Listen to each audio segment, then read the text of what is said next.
A market building smoulders in Chernihiv. Russia insists it's scaling back its offensive in this part of Ukraine, but clearly not here.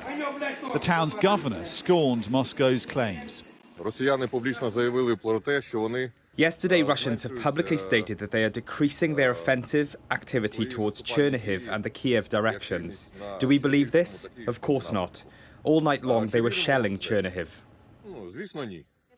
The same point made by Kyiv's mayor and boxing champion Vitaly Klitschko to EU officials. We received yesterday information. Right now the Russian forces move away from Kyiv. It's not true. Whole night we listen to sirens. This means a reckless attack, and we listen to a huge explosion east of Kyiv and north of Kyiv. It's means battles there.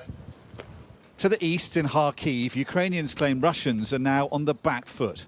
Russian forces have failed to dislodge the defenders of Ukraine's second biggest city in weeks of fierce fighting, and have now been routed from this village on its outskirts. I can say that we are pushing them back slowly but steadily. I think their morale has dropped. Most of them already understood that they made a huge mistake when they came here. Therefore, I think they have no chance here. We will win. Yet more evidence of war crimes committed by Russia. In Donetsk, a direct hit on a civilian residential building.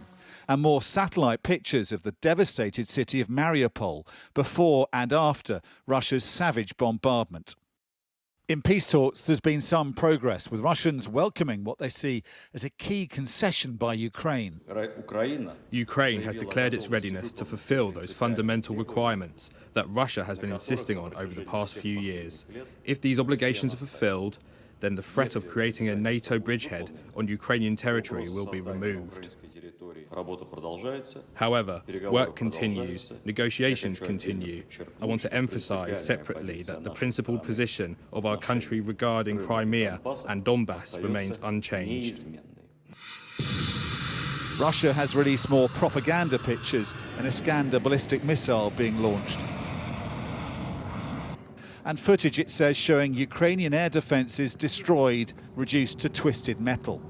The fear is Russia is using the peace talks and its own claims it's reducing attacks as cover to let it rally and regroup for a renewed offensive.